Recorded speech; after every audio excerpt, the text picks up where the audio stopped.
Janete não estava ali para conversar, para tomar um café ou para buscar justificativas que não existem. Ela estava ali para desenterrar o cadáver de uma reputação que Zilá decidiu assassinar a sangue frio anos atrás. A cada segundo que passava encarando os olhos de Zilá, Janete sentia o gosto amargo do ódio subindo pela garganta. Uma bile corrosiva que queimava mais do que qualquer ferida física. Nas próximas horas, o chão daquela casa tremerá, pois quando uma verdade guardada sob camadas de sujeira e inveja finalmente emerge, ela não vem para libertar. Ela vem para destruir tudo e todos que estiverem no caminho. E Zilá não tem a menor ideia do abismo que acaba de se abrir sob seus pés.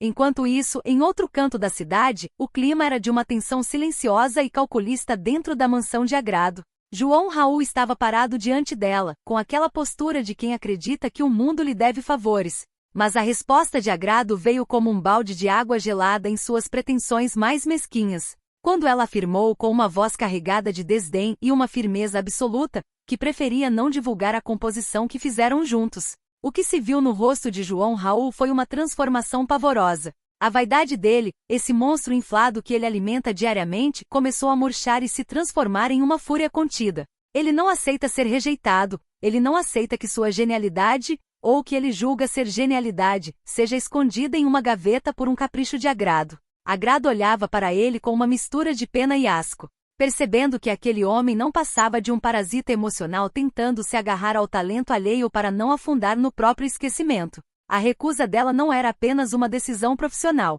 era uma declaração de guerra contra o ego de João Raul, um aviso de que ela não seria o degrau para as ambições baratas dele. Cada palavra não dita entre os dois pesava toneladas, criando uma atmosfera onde o oxigênio parecia faltar. Enquanto João Raul planejava mentalmente como faria Agrado pagar por aquela humilhação pública e privada. Mas a vigilância nunca dorme, e Tino, escondido nas sombras como um abutre esperando a carniça, registrava cada passo, cada movimento de João Raul ao deixar a mansão.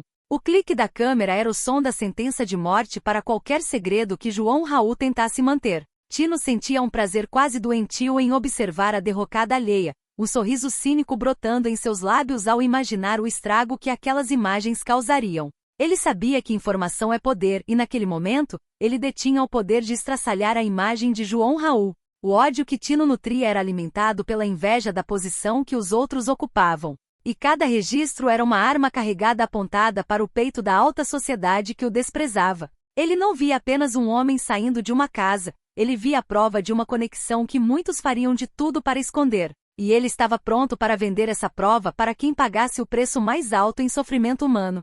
Zilá, por sua vez, experimentava o retorno de uma consciência que ela preferia ter mantido anestesiada. Ao voltar ao normal e recuperar a clareza sobre seus atos recentes, o incômodo que sentiu não foi de arrependimento cristão, mas de pavor social. Lembrar de seu comportamento estranho era como revisitar um pesadelo onde ela não tinha o controle das rédeas de sua própria máscara. O suor frio escorria por sua espinha ao pensar no que poderia ter dito ou feito enquanto estava fora de si. Para uma mulher que vive de aparências e de manter uma postura de superioridade inabalável, a ideia de ter se mostrado vulnerável, ou pior, ridícula, era uma tortura pior do que qualquer castigo físico. Ela se olhava no espelho e não reconhecia as linhas de expressão marcadas pelo pânico, tentando desesperadamente reconstruir a fachada de dama da sociedade que estava se esfarelando diante de seus próprios olhos. No entanto, a paz de Zilá durou pouco, pois o destino tinha planos muito mais cruéis para ela naquele dia. A irritação de Zilá atingiu níveis estratosféricos quando a notícia sobre Alaurzinho chegou aos seus ouvidos. Saber que ele teve a audácia de pedir a demissão de Palhares da rádio foi como receber um soco no estômago. Palhares era mais do que um funcionário, ele era uma peça no tabuleiro de Zilá, e Alaurzinho, com sua petulância juvenil e sua busca por uma justiça que Zilá considera patética, ousou mexer em suas peças. A fúria dela contra Alaurzinho era uma mistura de desprezo por sua origem e ódio por sua insolência. Ela bufava, as veias do pescoço saltadas, enquanto amaldiçoava a hora em que permitiu que pessoas como ele tivessem voz. O plano de Zilá agora era de retaliação imediata, uma sede de vingança que não se acalmaria até que Alaurzinho fosse reduzido a nada, jogado de volta para a obscuridade de onde nunca deveria ter saído. Enquanto a vilania se desenrolava, Valéria tentava, com uma falsidade que beirava o profissionalismo, uma nova chance para conviver com Eduarda. Cada palavra que saía da boca de Valéria era cuidadosamente calculada para soar como um pedido sincero de perdão. Mas por trás daqueles olhos lacrimosos escondia-se uma mente que nunca para de articular o próximo golpe. Eduarda, por sua vez, sentia o peso da dúvida. Ela queria acreditar que a redenção era possível, mas o instinto lhe dizia que Valéria era uma cobra pronta para dar o bote no momento em que ela baixasse a guarda. O embate entre as duas era uma dança macabra de simulações, onde o afeto era usado como moeda de troca e a confiança era um conceito inexistente. Valéria não queria convivência, ela queria acesso. Queria estar perto o suficiente para monitorar cada passo de Eduarda e garantir que seus interesses escusos não fossem prejudicados por uma súbita crise de moralidade. Nayane, movida por uma insegurança que a consome como um câncer, não conseguiu conter o veneno e questionou João Raul sobre o motivo de ele ter procurado agrado. O interrogatório não era movido por amor, mas por um sentimento de posse doentio. Ela via em agrado uma ameaça constante, uma sombra que obscurecia seu brilho e que parecia sempre estar um passo à frente. João Raul, já irritado pela rejeição de agrado, explodiu em respostas rudes, transformando a conversa em um campo de batalha doméstico onde insultos eram lançados como granadas.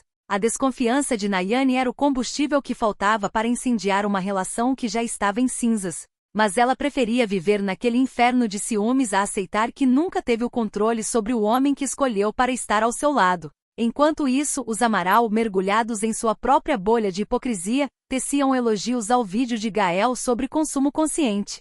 Para eles, era fácil falar de consciência enquanto viviam no luxo absoluto, usando a pauta social apenas como um acessório de moda para limpar a imagem da família perante a opinião pública. O vídeo de Gael era uma ferramenta de marketing, uma forma de parecerem humanos e preocupados com o mundo, quando na verdade a única preocupação que realmente pulsava naquele clã era a manutenção do próprio status e da fortuna acumulada à custa de muitos. O cinismo dos Amaral era uma afronta a qualquer um que conhecesse a verdadeira face daquela família, uma face marcada pela exploração e pela falta total de escrúpulos quando o assunto era o próprio lucro, mas o verdadeiro terremoto estava sendo provocado por Zuzu. Com sua habilidade de descobrir os segredos mais profundos das pessoas, ela finalmente chegou à verdade absoluta e devastadora.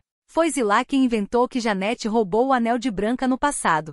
A descoberta caiu sobre Zuzu como uma revelação divina de pura maldade humana. Ela sentiu um calafrio ao perceber a extensão da crueldade de Zilá, que foi capaz de destruir a vida de uma mulher inocente, jogando-a na lama da desonra e do desprezo social apenas para satisfazer um capricho ou eliminar uma rival. Zuzu agora carregava em suas mãos a bomba atômica que destruiria o império de mentiras de Zilá. A indignação de Zuzu não era apenas por Janete, mas por todas as vezes que viu a injustiça triunfar enquanto ela permanecia em silêncio. Munida dessa verdade explosiva, Janete não esperou nem mais um segundo. Ela atravessou a cidade com o sangue fervendo, cada injustiça sofrida ao longo dos anos passando diante de seus olhos como um filme de terror. O momento em que ela parou diante de Zilá foi o encontro entre a vítima que se cansou de apanhar e o carrasco que achava que nunca seria punido. Janete olhou para Zilá e não viu a grande dama, viu apenas uma mulher pequena, mesquinha e deplorável que usou de calúnias para subir na vida. O confronto começou com um silêncio mortal, aquele tipo de silêncio que precede os grandes desastres naturais. Zilá tentou manter a pose, tentou usar sua arrogância habitual para intimidar Janete, mas desta vez, a máscara não colou. Janete começou a despejar cada detalhe da farsa, cada mentira que Zilá plantou, e a cada palavra, o rosto de Zilá perdia a cor, tornando-se uma máscara de cera pálida e deformada pelo medo. A baixaria escalou rapidamente. Janete gritava verdades que atravessavam as paredes e chegavam aos ouvidos dos vizinhos, expondo a podridão que Zilá tentou esconder por décadas. Ela lembrou Zilá de como foi ser apontada na rua como ladra, de como as portas se fecharam para ela e de como sua família sofreu com uma vergonha que não era dela.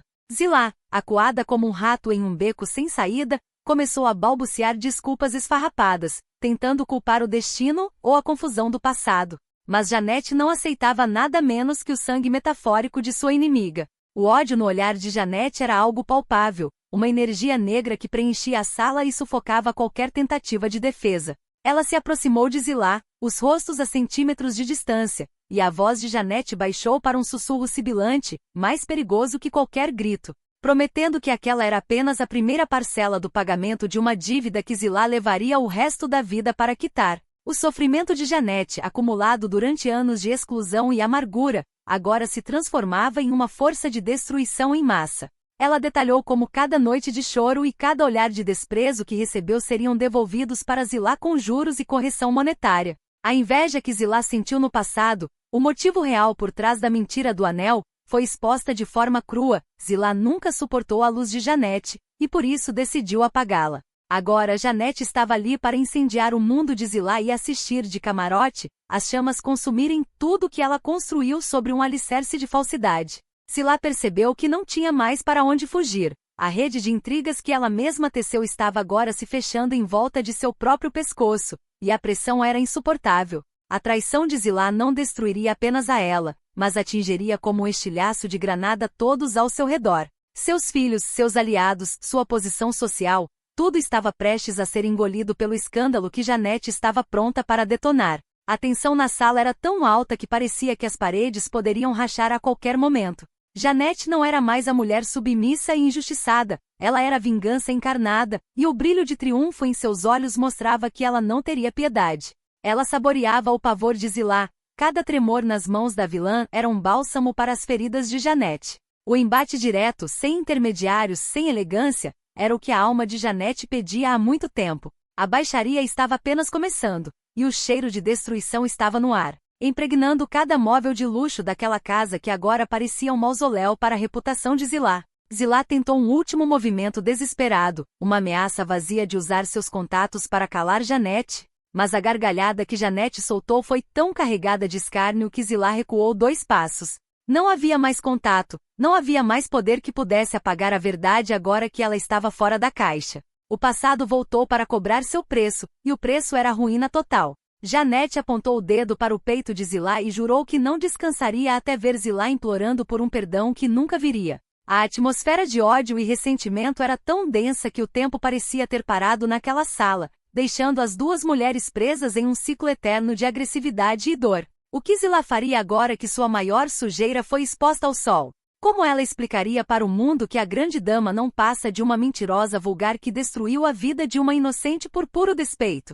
A pergunta ecoava no vazio da sala, enquanto o clímax daquela tragédia pessoal atingia seu ponto de não retorno. O confronto final não era mais uma possibilidade, era uma realidade inevitável que deixaria apenas cinzas para trás, e a única certeza que restava era que, depois daquela noite, nada voltaria a ser como antes.